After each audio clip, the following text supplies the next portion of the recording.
Hello, everyone, and welcome to another episode of Tribe TV here on the GIC.org. This is a monthly video magazine with myself, Bernard Alvarez, and Roxy Lopez. Today, we're going to be discussing something called the Hive Mentality and social engineering.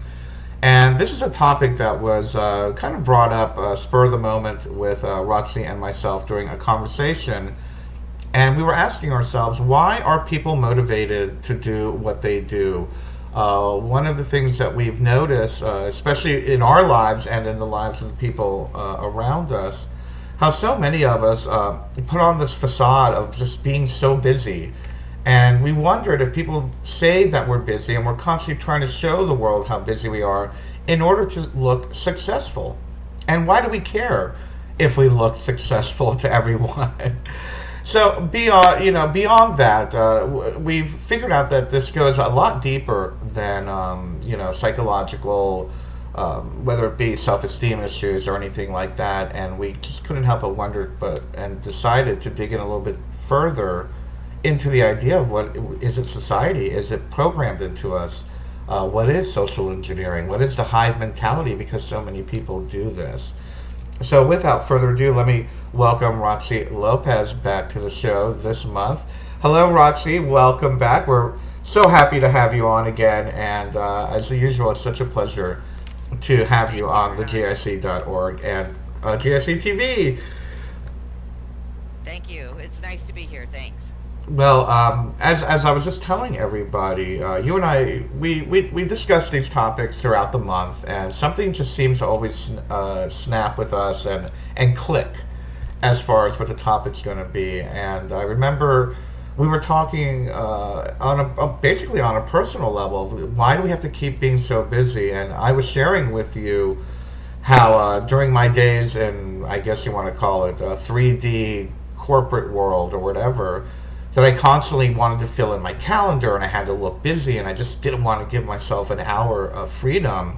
And I still have a little bit of a habit of doing that, and I've been forcing myself to take some personal time. But where do we get that from? And I'm wondering if maybe you had wanted to share some ideas of where that came from, and where do we get this this fake identity that we need to look busy in order to come across as successful? Absolutely. Well, first of all, I want to convey that there are different times in our life, different segments, different phases, if you will. And so, just to backtrack a little bit and just, not to be isolated from the conversation at all. It's all part of it. There's always a bigger picture. When we're young, when we come into the world, we're sort of empty. And as far as what we know, if you look at a baby, a newborn baby, they absorb everything around them. Everything is new to them, and they just take it in and take it in. We've all did that when we were a child. And then there's conversations around us, and parents and siblings and family members when we're still, very in the critical age from 1 to 5 years old of just learning everything. I mean, we're just very curious and we just take it all in. And there are some times in that first 5 years where we start to pick up some already some information that's not real. It's Yeah. just based on a mom's perspective or a dad's, and this is no offense to anybody. It's happened to all of us. It's easy to do, and we just start sort of picking up and observing, different perceptions that the people around us have without really knowing it. It's all subconscious, you see, and there is a certain element of the subconscious that continues throughout our entire life. So we're not really aware of it. We just pick it up and we start to define rules and regulations for ourselves in that subconscious. As a matter of fact, some psychologists say that it's the subconscious that actually runs our entire life. And I don't have a hard time believing that at all. So anyway, so we, proceed into our, teens, and we're starting to grow up, we're starting to become adults, and we're surrounded by teachers and peers and et cetera, et cetera. We start to adapt ideals, motivations, goals in our life based on sort of a hive mentality, a collective mentality. It didn't come from nowhere. It came from our environment. A lot of it comes from our environment. As an example, I was one who strived in basketball. I was a first string center in high school. I did it because I kind of got roped into it. I was tall. I was in Hawaii. People aren't very tall there, and so I got roped into it, and I dug it. And it was very tough. Because I wasn't really athletic, so to speak, but I became athletic, and it was part of that hive mentality. Because really, if I had to do it all over again, I would have been playing music in high school with the musicians because I'm a musician. But you see, I sort of got talked into it, and you'll be great at it. And then I really wasn't that great. I just happened to be tall, and so I got, and then on top of it, in order to stay in basketball in my private school, you had to have a B average or above. So I had to get an A average. And I know that Bernard and I were talking about this. You were also an A student. And somehow I think you and I have a lot in common. We became overachievers through that period in high school. Overachievers. Everything had to be right. Everything had to. So, here I was, a musician, a scholastic leader in my school.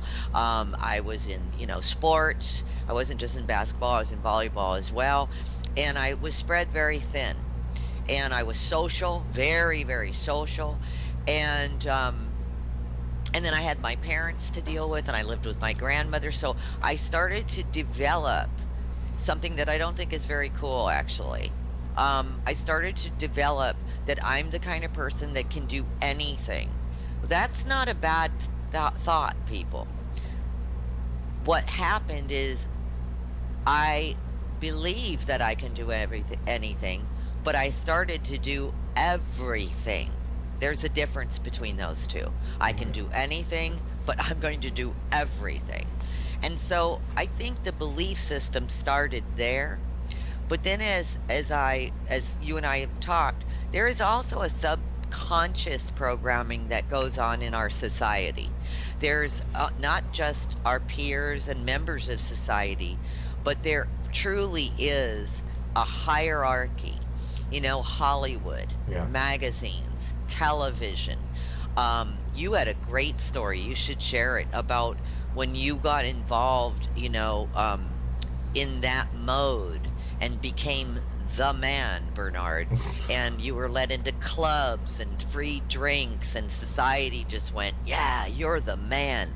Talk about that, because I think that's a really great comparative, and where that really came from. Was that really the real you, Bernard, or was that what you were supposed to be? Yeah, and you know what, and I think we've touched on this in the past, actually, and I can't help but just ever so quickly to share a little bit about what Roxy is talking about. Back in the, I guess, the 80s, 90s, and the early 2000s, I was fairly popular, very, popular, I guess, for lack of a better term. I was put on all the guest lists on South Beach nightclubs. I had my little entourage in South Florida, and we would get in for free and get free drinks and free food, and partied with, the mayors and the cops, and I mean, all, very, very elitist mentality. But the funny thing is, and this is the point that I think we're talking about today, is that within me, I knew that wasn't me, and I knew that I was living this like facade. I had to play, and it's funny, I had to play like ditzy and silly and childish, and it's probably where I get my giggle. Everybody knows I giggle a lot, and I think that came from that fake persona that I had created of this fun party guy, that everybody wanted to be around. But I will say, during that whole entire time, it was as if, and we see it now on Facebook, and here's a good example for everyone to relate to, is I can post about human consciousness, politics, corruption, personal empowerment all day long, and the moment I post that picture of the kitty, it goes viral. They love that little kitty picture, the little tickle and the hee-hee and the ha-ha, and that's exactly the way my life was.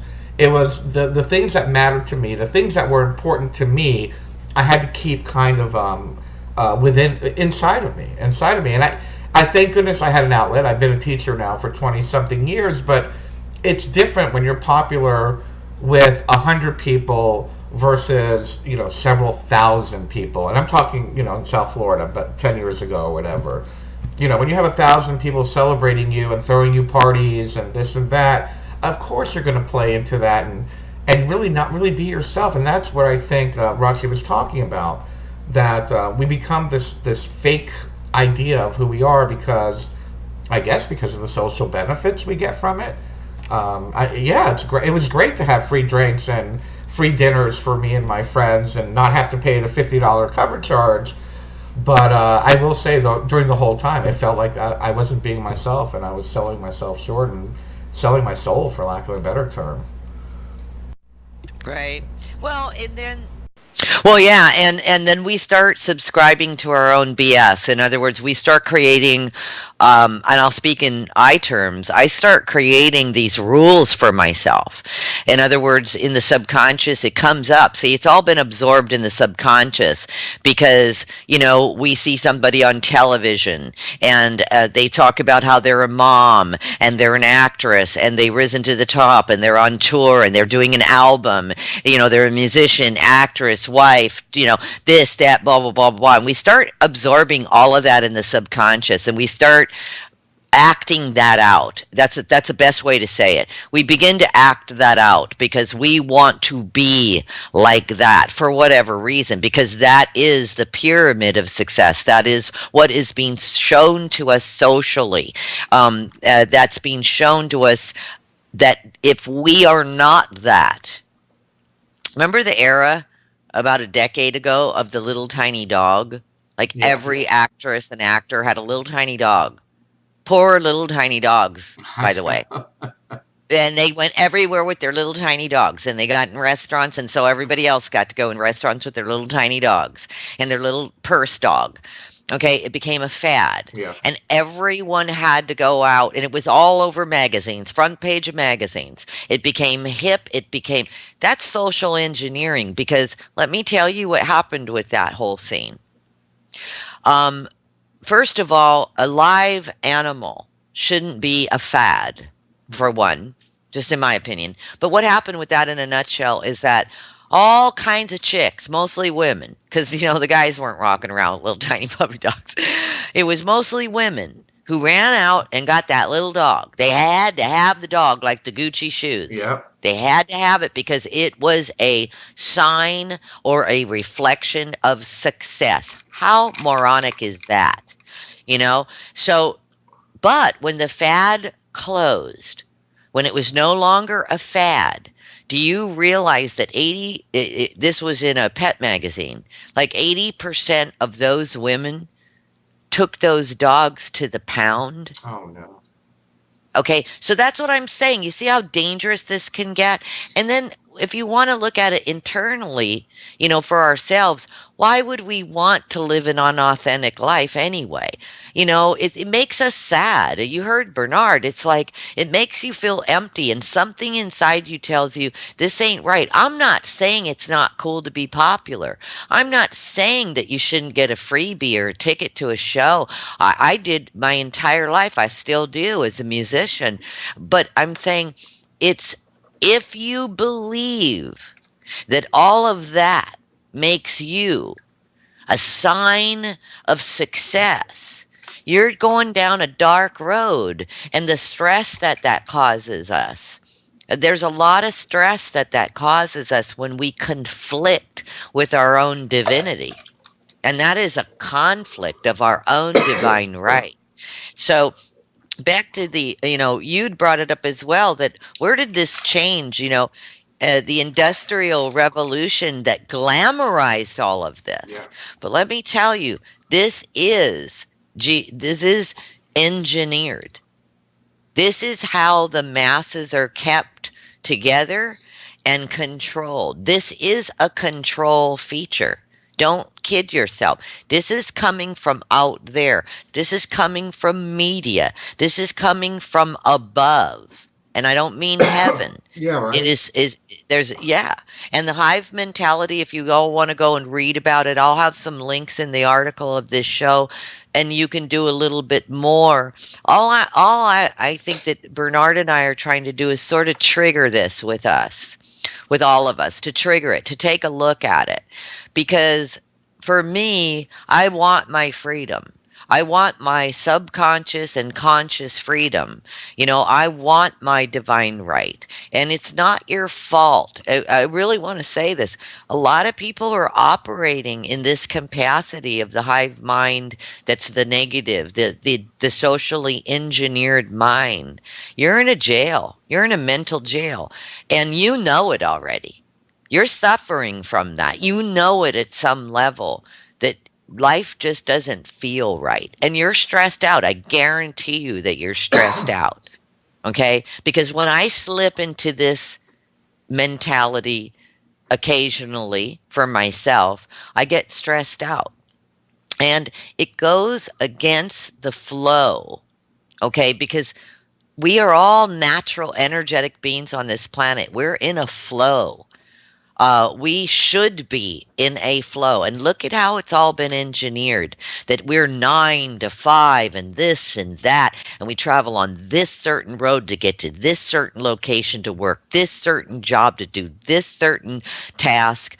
It's really boxed in. And there is a freedom when you begin to look at your own mental programming, okay, and say to yourself, I know I want to break these bad habits, because that's what they are at the very least. They're bad habits, and those habits own us. Absolutely. And you know what? In doing that, I feel, and let's look at the big picture as far as what we're talking about here. Everybody knows, I've never hidden it from anyone. My intention, and I feel my role here on this planet, and through being the face and the mouth of GIC, is to help ease in and help bring in this new paradigm, this new way of thinking, this new way of living. And in order for us to start creating that, we have to create it within ourselves.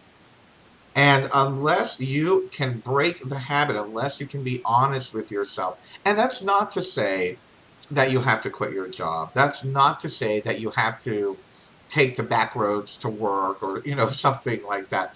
It's just being conscious of what you're doing it with intention.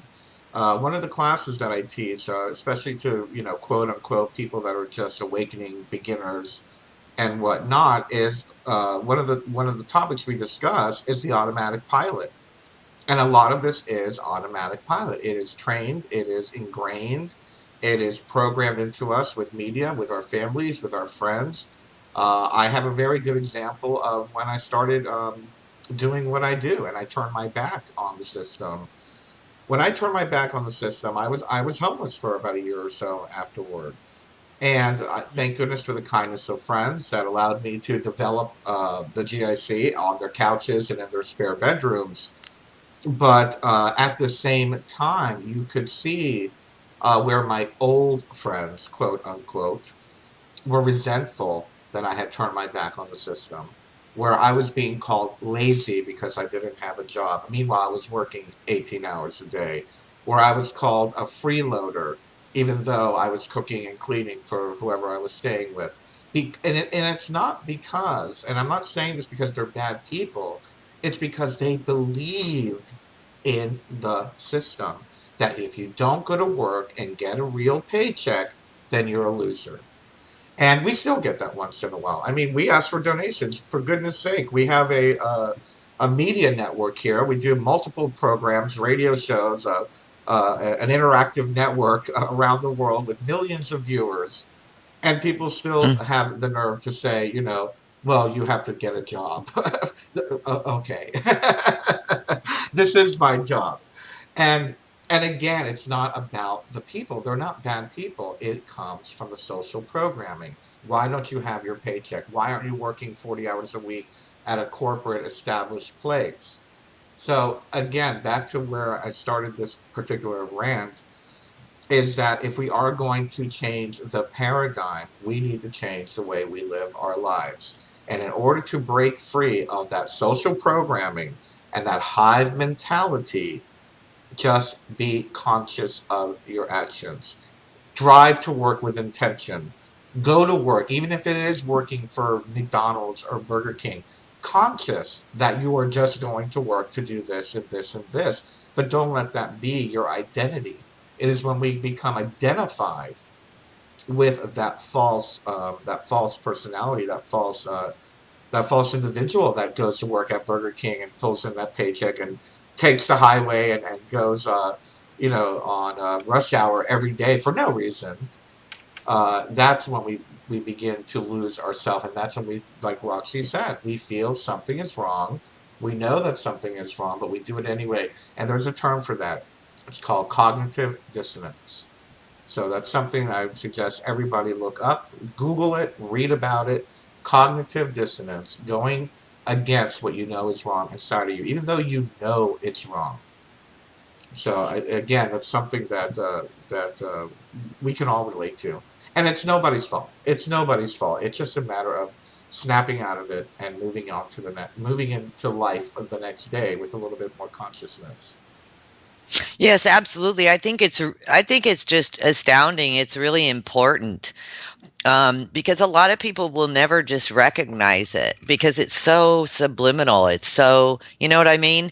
And so you won't recognize it for yourself. And it's not to say, if you ask a lot of people about their job, even they'll say, if they're, not on camera, they'll say they don't like their job and they don't like the people they work with.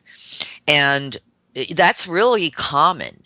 And right now, there's been an economic environment that's been created now since 2008, where we're going through it all over again with this social engineering, that those who have a job are so grateful, so amazed, and it's not to say don't be grateful, but see, we're going through it again. It's yet another level. That same person was working in 2007 for $25 an hour. Now they're working for $8 an hour, and they're so grateful. Are you really grateful? And I do think that part of this is where we get the idea that we really can't change our life because we have to do certain things to stay alive, to eat, to have a roof over our head, etc. And here's a perfect example. Honest to God, when I was 5, I was starting to play music already. And by the time I graduated from high school, I knew exactly what I wanted to do. I already knew it all through high school.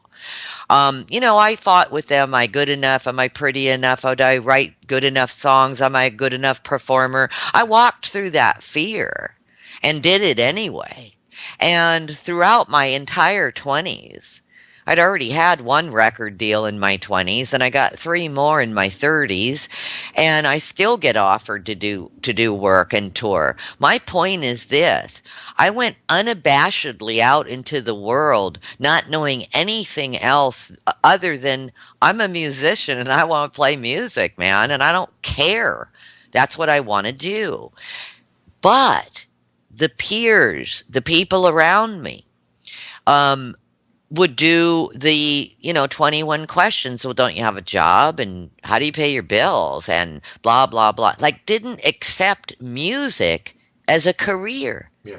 Just like they don't accept being an author as a career or being an artist as a career. I think it's pretty alarming. But if you look in history, it's artists and musicians and all the rest of it, the fine arts, the arts, were never accepted as a real place in society. Isn't that interesting? Yeah. When we all need it, because it's the heart of the planet. Music and creation is everything we all should be, because we all have the creator within. We should all be creating. Yeah. And so what I'm saying is, my life didn't get robbed. I did what I came here to do. I do what I came here to do. But what I am saying to you, this is so important. I did it against all odds. Yeah. I did it without support. And And it worked. And I got things that I wanted. And I got to work with people I wanted to work with. Have you ever worked with Elton John? I have. Or Stevie Nicks, or all the rest of them. I got to achieve my goals step by step by step. And when you live the life that you're chosen to live, guess what? You don't go to work. It wasn't work. Yeah. So that's what I'm trying to impart. So if there's anybody even youthful listening to this, really think about it. What do you do best? What do you want? Do not buy into this social engineering garbage. You do not have to drive a Beamer on using an iPhone and have all the latest technology and wear certain clothes and certain shoes and go to certain clubs. No, you don't. No, you don't. Who said? And you will thrive. You will live the life you came here to live. You will. And you will be happy. And you will be, most importantly, fulfilled, because you're walking your divine path. You're walking the one you wrote. That's what we're all here to do.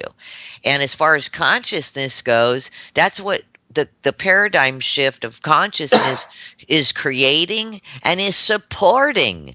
I support uniqueness. I support eclectic. I support thinking outside of the box. I support someone who's a little odd. I like odd people. They bring something new to the table, you know? And I don't know. I mean, I get so excited talking about it because it inspires me. It reminds me, like, yeah, man, where did I get that thought yesterday? What makes me think that I have to do, that? Where did I get that from? And you said it best, Bernard. All we need to do is tune in and be conscious of our every action. And I guarantee you within the first month, you will drop 50% of your habits. You'll just drop them. Absolutely. Because they don't serve you. And that's a part of the awakening. And I feel that that's why we're here. I mean, that is why we are here. Not only me and Roxy or the GIC or the Truth Denied team or the GIC team. I'm talking about you who's watching. If you're watching this, that's why you're here. You're a part of this awakening process. You are a part of changing the paradigm. And hopefully our talk here is giving you a little bit of inspiration of what you can do next to break that social programming, to break the social engineering, and to break that hive mentality. Now, let's talk a little bit about that hive mentality thing, because we hear so much about the New World Order and the Illuminati, and how everyone's going to look the same and sound the same and have the one world religion, and we need to stay separate. I can't help but think that's a part of the social engineering as well. All this talk about nationalism, all this talk of, the economy's collapsing. You know what? Good. Let it collapse. We'll create a new one. Oh, countries are losing their sovereignty. Good. Let them. I don't want the politicians who are running the show to be the ones running the show. We, the people, are the ones that need to run the show.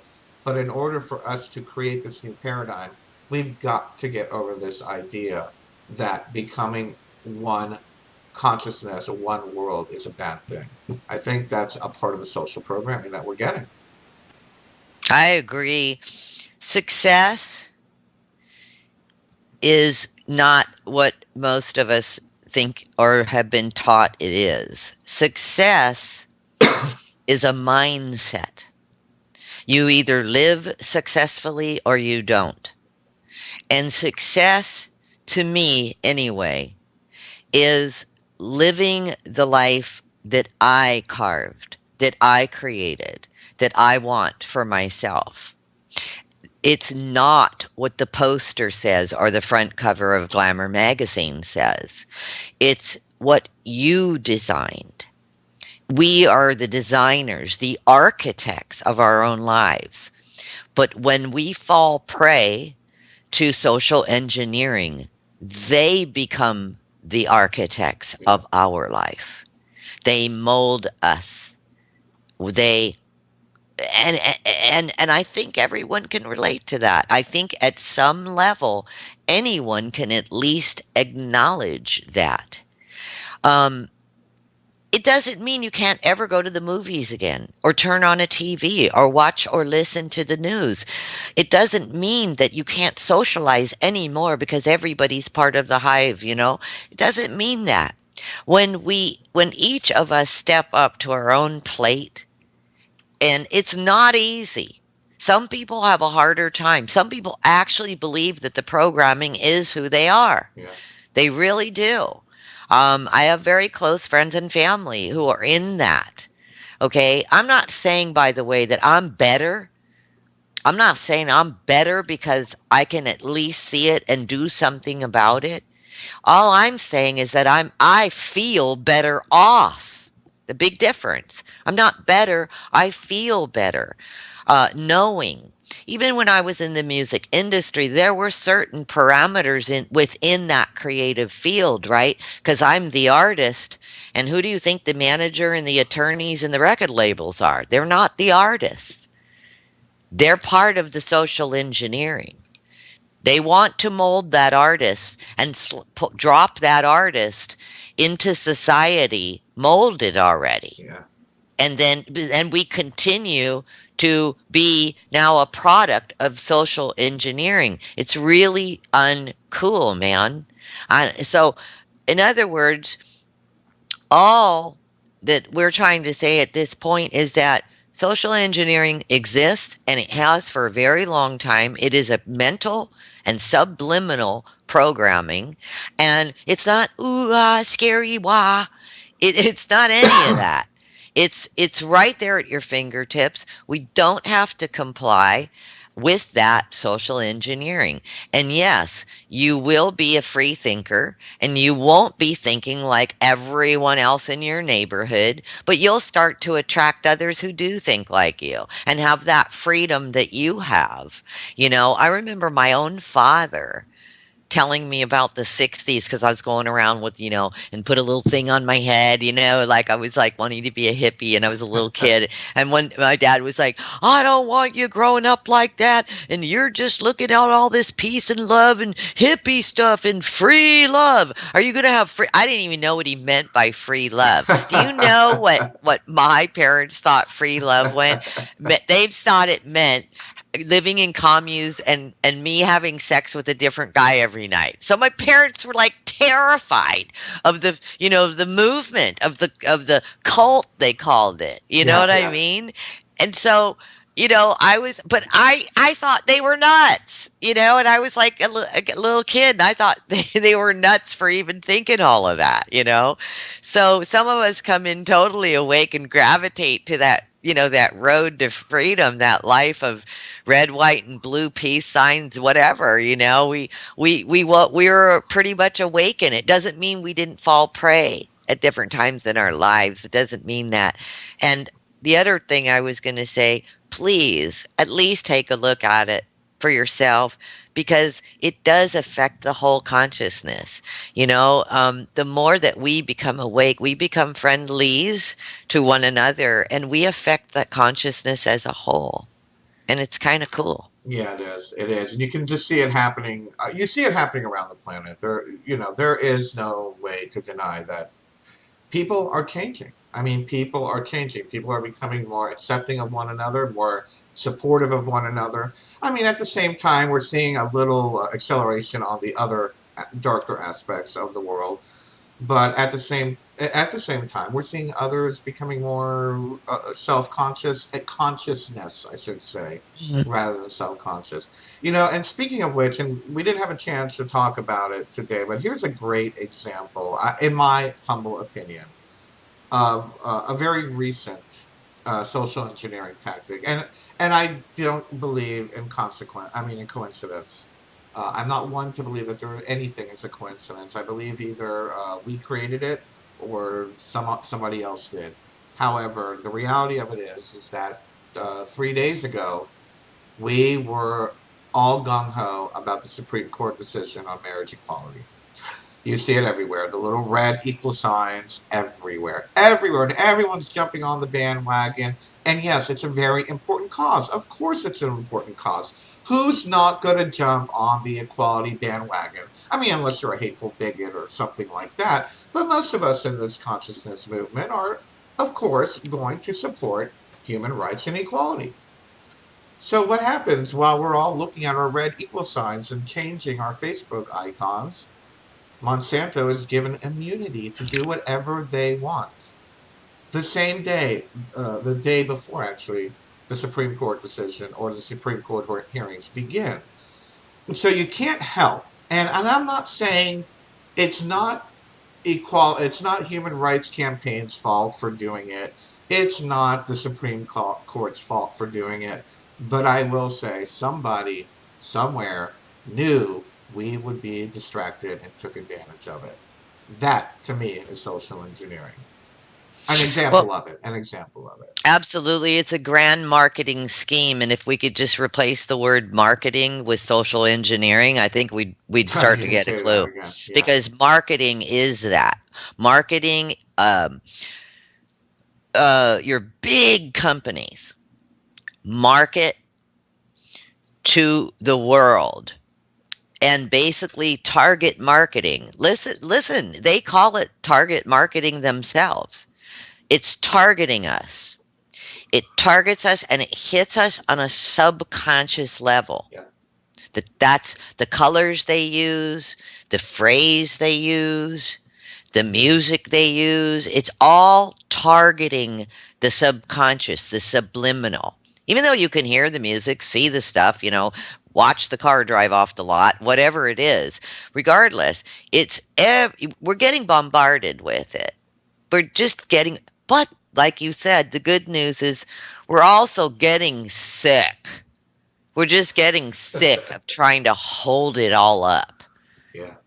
And we really are just giving, listen, you can undo social engineering for yourself. All of us can. And when you undo it, you start to see some of us call it the matrix. You start to see the matrix. You start to see there really is a matrix of lies that we're sitting in the middle of. Because why? Because for governments and elitists, global elites and corporations, it works. That's the only reason why they do it, kids. It works. It wouldn't work if we didn't allow it to work.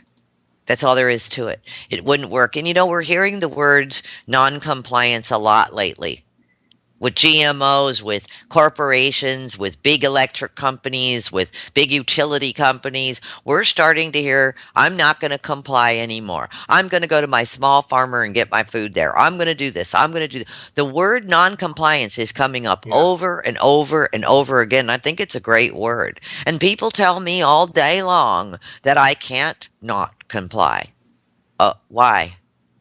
I'm not saying I'll never have a computer. I can't do shows. I'm doing what makes sense. These shows make sense. Doing radio makes sense. Having the website, writing articles, that makes sense. It has a reason. Exactly. It has a reason. I'm saying start somewhere. There's a process. There are areas of our life where we can begin to start to not comply. Period. All right. And it's a process. So the more we don't, then we take that off and that off and that off. Now we're not buying into this. We're not buying, because as we go, we're going to get clearer and clearer and clearer. We have got to get out of the victim mentality of this. But I really do think that it starts with the social engineering, the programming that has happened. How can anybody break out of this if they're in a program? How can you possibly break out of the rest of it? Absolutely. And the truth is, and the truth of the matter is that social engineering slash marketing, let's just use that term interchangeably now, they really do work on your subconscious. I mean, the reality of it is we posted it in the event description.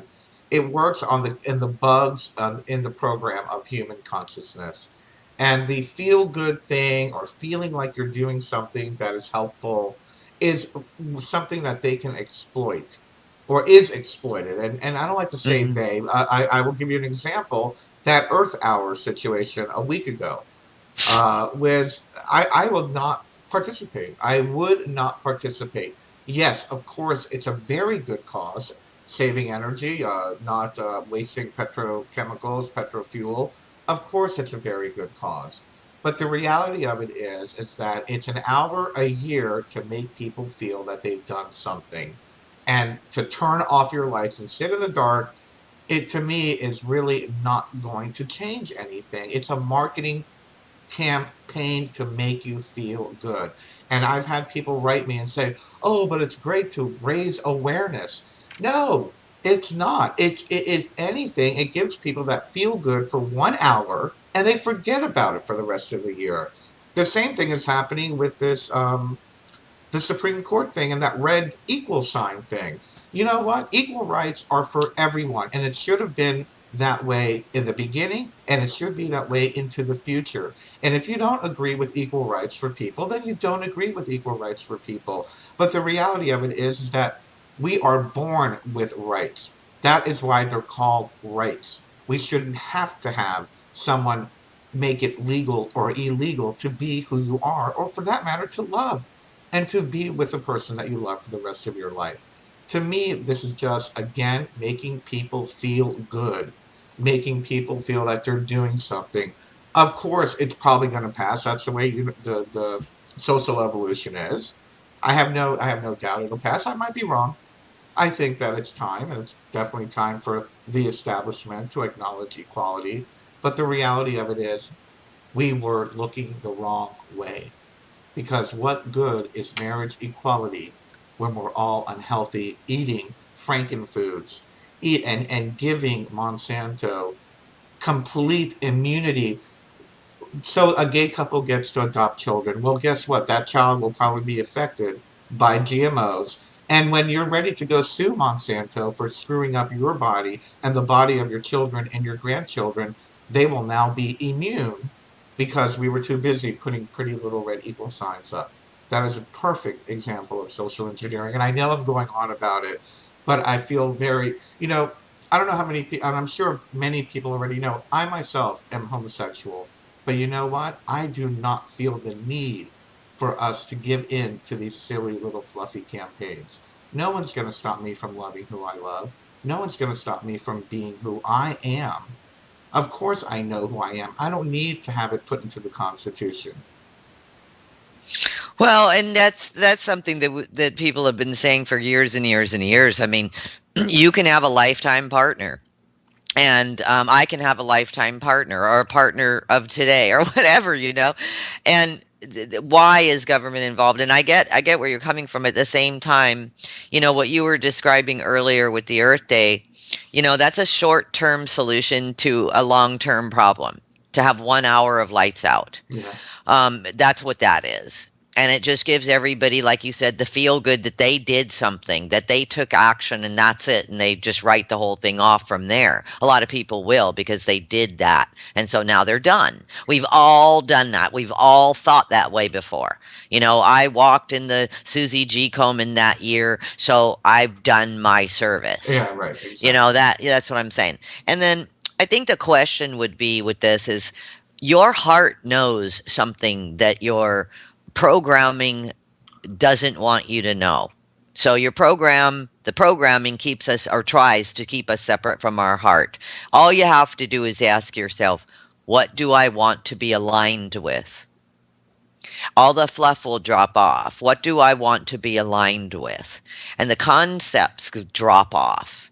Because I think anything that the thing that we all want is love. Love is fulfilling. Love is it, the end all, to be in that righteous love. And when we align with love, a lot of things start to fall away. And that program mind will fight to stay in place, to fight to keep you in control. But really, a process will take place, and you can drop the subliminal programming and live a healthier, freer life and not buy into all this nonsense that's going on around us, because that's what it is. It's ramping up. It's evil. It's dark. It's BS. And it's a And distraction. I don't want to play. It's to me, yeah, exactly. And it's a distraction. I feel that many of us could be doing so much better for our planet and for humanity. Not only for humanity, but for life, animals, trees, air, water. That's life. And Those all, are the things that we need to be focused on and yeah. not distracted from. Absolutely. And that's living. You know what I mean? I came here to live. And living is expression. Living is a vibe. Living is love. Living is growing. Living is goal seeking. Living is creating. All the rest of this is not living to me. It's just a zombie robotic freaking programming BS. And I'm sorry, I'm going to be one of those old ladies that is sitting on my wheelchair. I mean, sorry, wheelchair, high chair, whatever chair out in the front of my Your porch. hover around. Yeah, yeah, yeah. Looking out at whatever the mountain that I decided to live by, whatever I'm going to be doing, and saying, I had a good life. I had a great life. I lived my life. I mean, I can do that right now. And I guess I'm saying I want that for all of you. Absolutely. And we all deserve it. I feel that, again, hopefully discussions like this will help stimulate people into getting honest with themselves, getting honest with what they're feeling, getting honest with maybe taking better care of ourselves. We talked a little bit about, while we were preparing this program, of things that we can do to really give ourselves a break and not have to, I don't want to say the word comply, but be driven from the inside to do the things that we're being told to do. And I have one simple philosophy in life, and yes, it's the old what is it, the Wiccan Reed: "Do as you will, harm none." I mean, we need to start living that way, and I love that philosophy because of the fact that it takes responsibility for our action, but as well, it takes off the responsibility of trying to be something that you're not. Do what you will, harm none, including harming yourself, of course. But a good example, and we spoke about this, Roxy, and I had this awakening when I was preparing this program with Roxy. We were talking about the to-do list. We all have one, and how we constantly, especially someone like myself, I constantly feel, well, you know what? I've got a 2 hour gap. Maybe I can get something done in this time. And someone, doing what I do, I run the GIC, I produce 4 programs, I'm constantly talking to guests, I'm constantly creating posts, I'm constantly monitoring the web page, and as well as trying to come up with ideas to further the awareness of the GIC and our philosophy and our reach. So I have a to-do list. I have a very thorough to-do list. Every day I have a whiteboard right in front of me. I'm looking at it right now. And there's a to-do list with everything I need to do. Edit that video. Right now it says prepare for administrative report. Yes, we have an admin meeting next week. Something to do with Revolution Radio that I actually took care of. Thank you. Work on the YouTube channel, as I still have a lot of work to do there. Create the new video for GIC TV. I actually got that done, so I need to erase some of that stuff. But the reality of it is that it's always something to do, always something to do, always something to do. And I told Roxy when we were creating this program, I said, you know what, I'm changing that. It's not a to-do list anymore. From now on, it's going to be my goals list. Get rid of the to-do mentality. It's what I intend to do for the day, and if I don't get it done, so be it. Why make yourself crazy? How many of us do that? And I understand if you have a to-do list like pick up the children from school, well, you have to do that. But as far as like, cleaning out the gutters or, whatever it may be, if you overdo your time and you're not feeling well, what kind of life is that? I mean, what kind of life is that? Yeah, and we just all need to learn. And I love the idea of when you had told me about the goal list versus the to do list. To do sounds sort of, it sounds Nazi. It sounds like, if I don't do this to do list, I'm in trouble. And it's like, come on, it's just me, and I'm making all these rules for myself, and then I'm suffering for the rules that I make for myself, getting myself stressed out, and I'm not living up to my own rules that are just BS anyway. Goal has such a lighter goal has such a freer acceptance tone, energetic to, Vibration. Yeah. yeah, totally. So goal means, God, here's my goals, and then you can feel good when they're accomplished. Or you don't have to do it all right now or today to feel like a successful person. And that's all it is. It's just a process of, again, learning how to do that. And where did we get this thinking from? I have. And again, it brings us full circle to where did we get this from exactly? Is it See, it socially engineered? Is it our family? Is it our friends? We spoke about it and you touched about it in the beginning of how this kind of started with the Industrial Revolution, where, instead of doing what you had to do, like let's say prior to the Industrial Revolution, especially here in America, we were basically living on farms. We had chores to do, which I don't like that word chore. We got to change that word to goal. We had goals to do, but you had to do it, to create your food or to get dinner. Dinner was an all day affair. All of these things. So as we freed up our time, and now think about the silliness of this. The more time we had, the technology gave us more free time. It's funny how we've gone out of our way to refill that time with either useless or unnecessary to dos. I thought technology was to make our life easier, and yet now you see all of our young people constantly staring at their iPhone, ticking, click, click, click, click, click, click, click, click, click, text, text, text, video, video, video, doing, doing, doing, going, going, going. I thought technology was to give us a break and to give us more free time. What happened to that freedom? seems like all we're doing is working more. Yeah, We I just mean, we just work more. You yeah, know what I mean? We can on do something more else, on because something else. technology provides a means and a way to do more. So then we just do more, and that's groovy. We wouldn't even be able to have this show without the technology that we have today. We wouldn't be able to do radio. All the rest of it. We wouldn't be able to have websites. So I understand.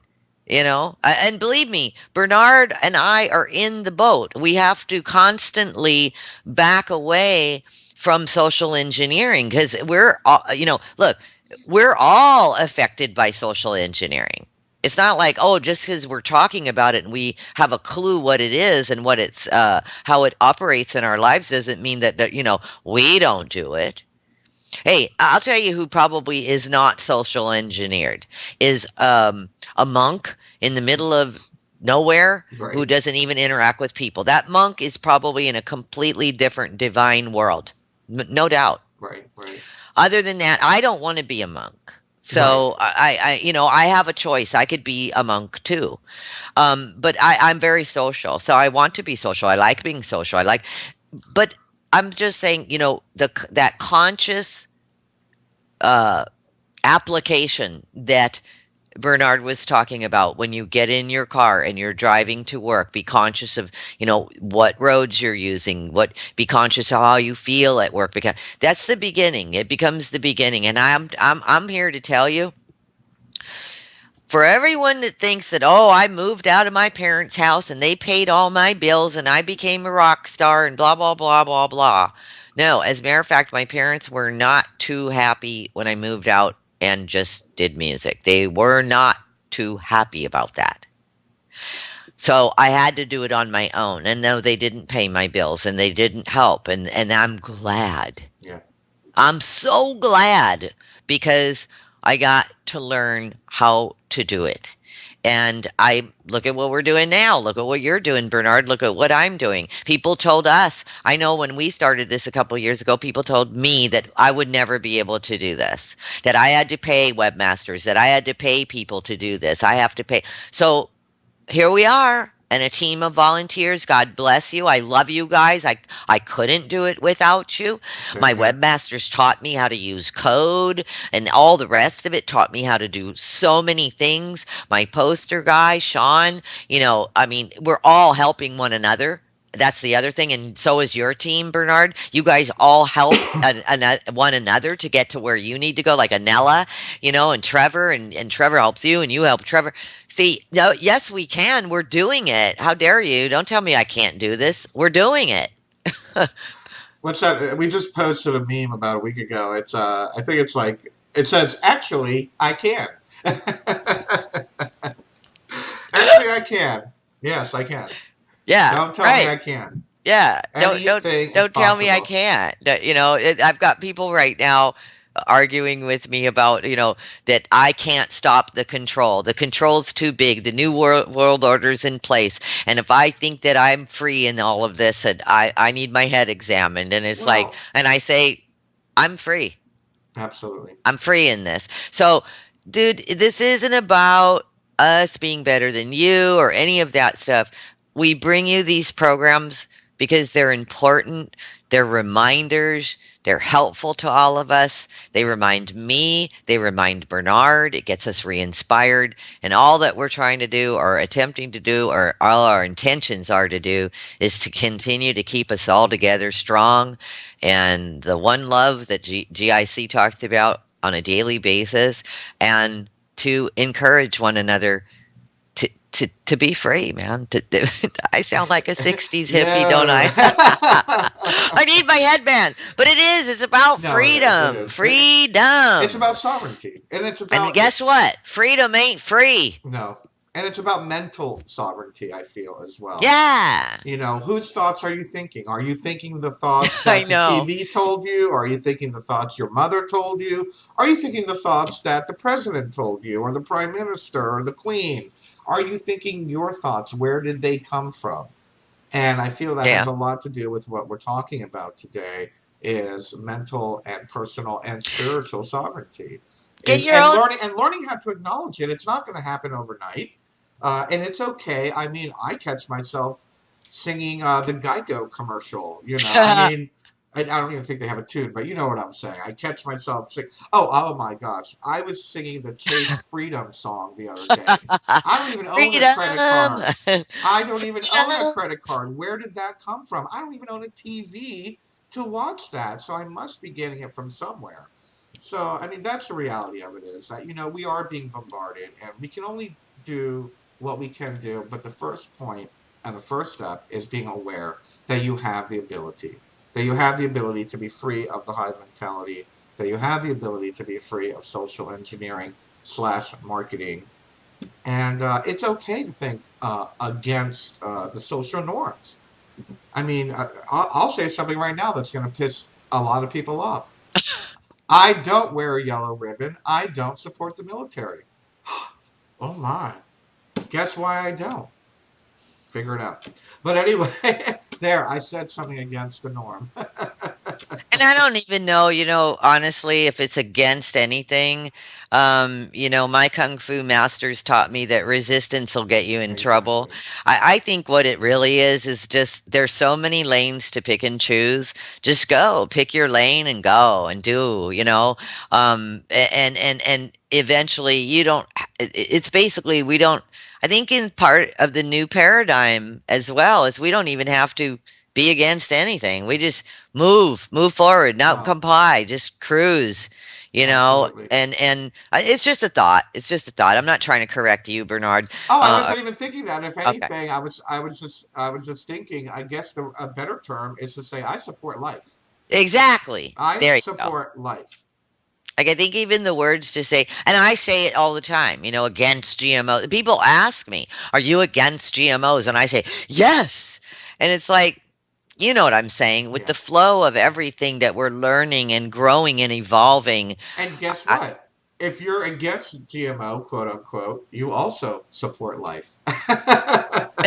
right. You support Cheers. natural life. And speaking of which, we're gonna have to start wrapping this up. It has been an hour actually since we started taping again. But I just wanted to say that, as usual, Roxy, you're always a pleasure. We enjoy having you come on the GIC, and we're so grateful you're a part of our family after all these years, and my friend, first Oh, and foremost. absolutely. I don't know any other way. No, thank you. I mean, it's been really cool. Thanks. And thanks for always inviting me into your forums and the whole nine yards. It's cool. You have some pretty, cool members. We're all getting to know one another little by little, and it's a really cool thing. Bernard, I just have to say what you've built in the GIC, the years that you put behind this, and how you're always migrating and growing and changing and finding ways to keep the GIC going. Um, I really commend you because your staying power is unreal. You're very much an inspiration to me and many others, and so I personally, and I know I speak on behalf of everyone that's a GIC member. I want to thank you because you just never give up the ship, and I don't know how you do it.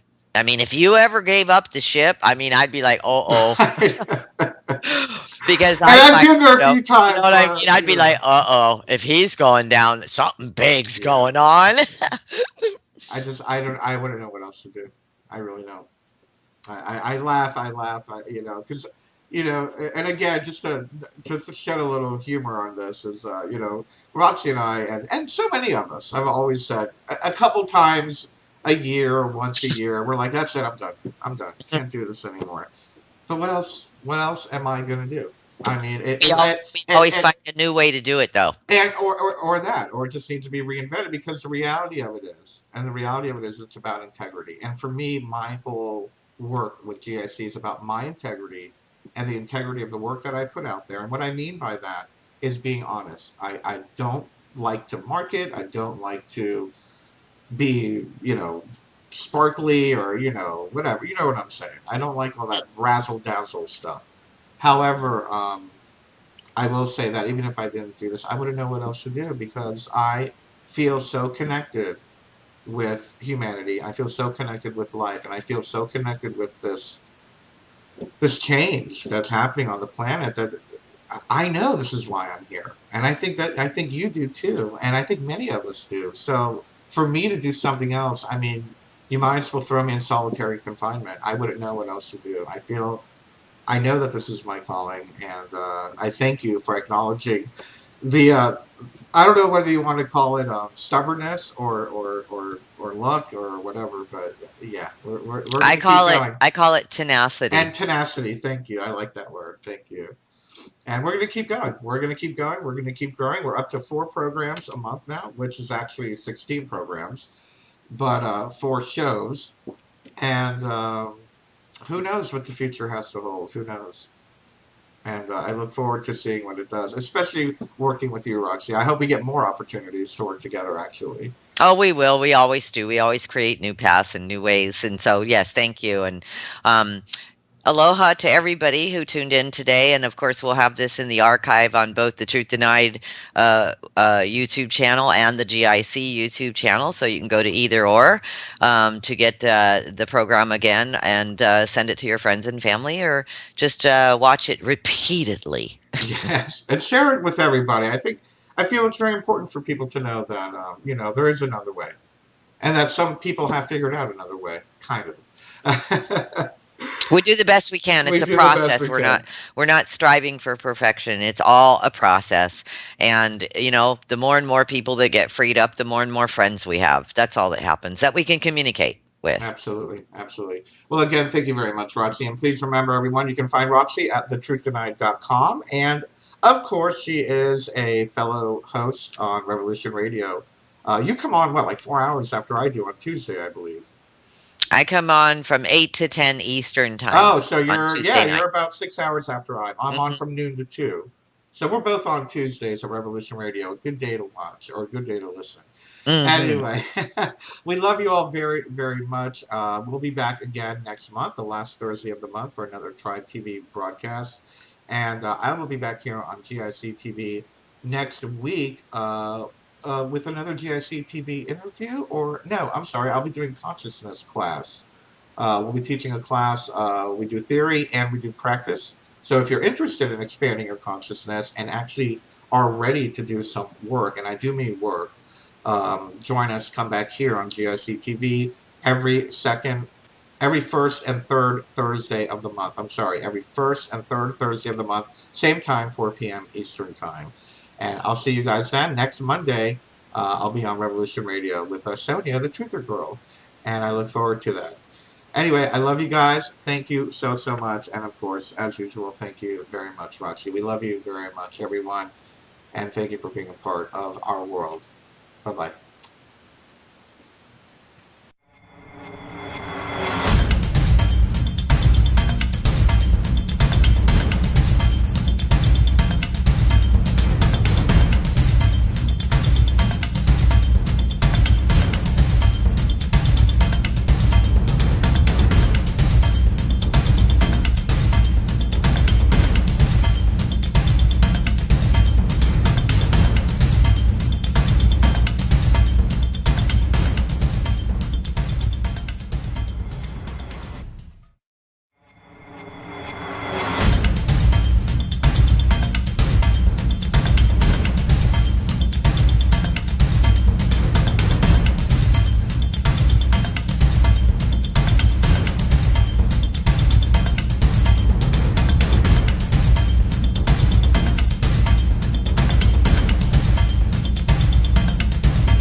everyone, and welcome to another episode of Tribe TV here on the GIC.org.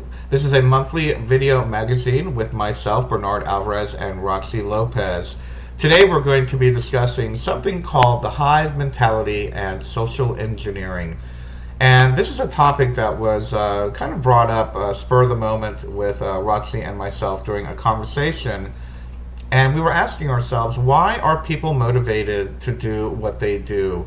One of the things that we've noticed, especially in our lives and in the lives of the people around us, how so many of us put on this facade of just being so busy. And we wondered if people say that we're busy and we're constantly trying to show the world how busy we are in order to look successful. And why do we care if we look successful to everyone? So beyond that, we've figured out that this goes a lot deeper than psychological, whether it be self-esteem issues or anything like that. And we just couldn't help but wonder, and decided to dig in a little bit further into the idea of what is it society? Is it programmed into us? What is social engineering? What is the hive mentality? Because so many people do this. So without further ado, let me welcome Roxy Lopez back to the show this month. Hello, Roxy. Welcome back. We're so happy to have you on again. And as usual, it's such a pleasure to have you on the GIC.org and GIC TV. Thank you. It's nice to be here. Thanks.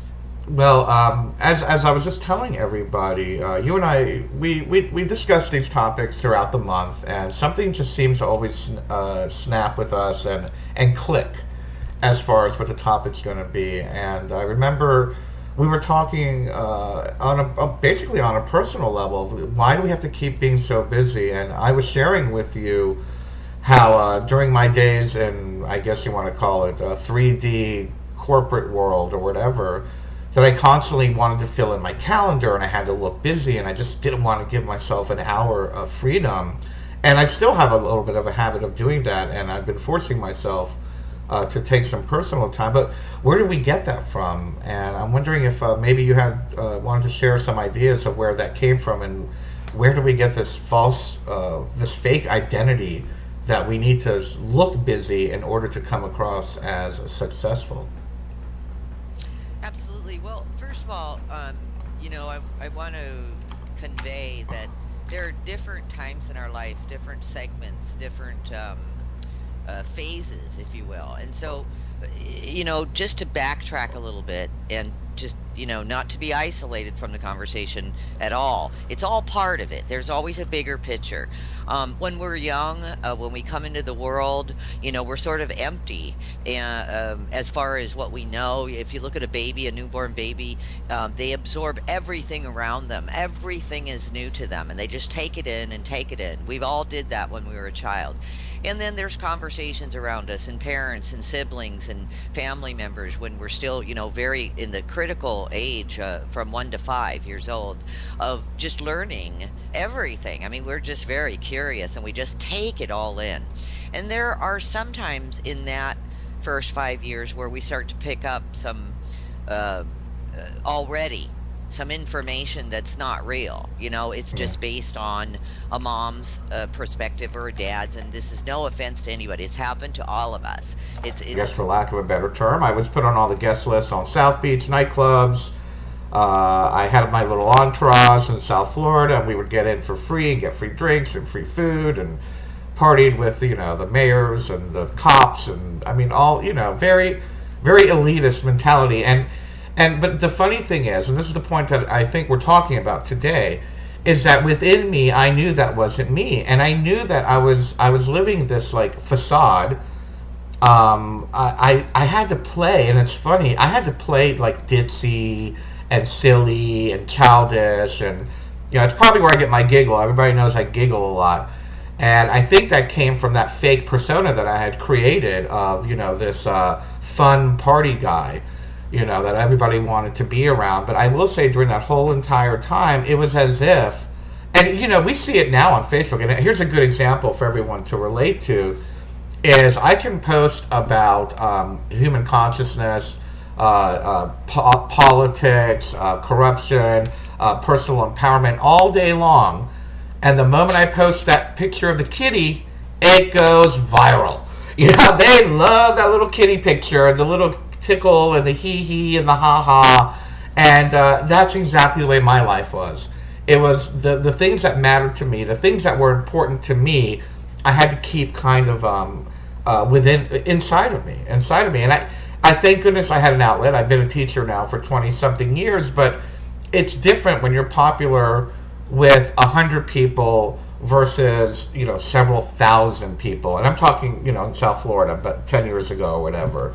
When you have 1,000 people celebrating you and throwing you parties and this and that, of course you're going to play into that and really not really be yourself. And that's where I think Roxy was talking about, that we become this fake idea of who we are because of the social benefits we get from it.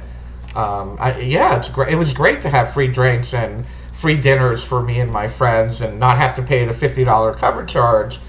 Overachievers. Everything had to be right. Everything had to. So, here I was, a musician, a scholastic leader in my school. I was in, sports. I wasn't just in basketball, I was in volleyball as well. And I was spread very thin. And I was social, very, very social. And then I had my parents to deal with, and I lived with my grandmother. So I started to develop something that I don't think is very cool, actually. I started to develop that I'm the kind of person that can do anything. That's not a bad thought, people. What happened is I believe that I can do anything, but I started to do everything. There's a difference between those two. I can do anything, but I'm going to do everything. And so I think the belief system started there. But then as you and I have talked, there is also a subconscious programming that goes on in our society. There's not just our peers and members of society, but there truly is a hierarchy. Hollywood, magazines, television. You had a great story. You should share it about when you got involved, in that mode and became the man, Bernard, and you were led into clubs and free drinks, and society just went, yeah, you're the man. Talk about that, because I think that's a really great comparative, and where that really came from. Was that really the real you, Bernard, or was that what you were supposed to be? Yeah, and you know what, and I think we've touched on this in the past, actually, and I can't help but just ever so quickly to share a little bit about what Roxy is talking about. Back in the 80s, 90s, and the early 2000s, I was fairly popular, very, popular. It's easy to do. And we just start sort of picking up and observing, different perceptions that the people around us have without really knowing it. It's all subconscious, you see. And there is a certain element of the subconscious that continues throughout our entire life. So we're not really aware of it.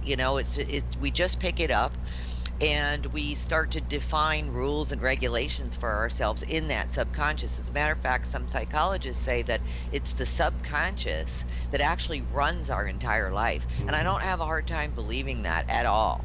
So anyway, so we, proceed into our, teens, and, we're starting to grow up, we're starting to become adults, and we're surrounded by teachers and peers and et cetera, et cetera. We start to adapt ideals, motivations, goals in our life based on sort of a hive mentality, a collective mentality. It didn't come from nowhere. It came from our environment. A lot of it comes from our environment.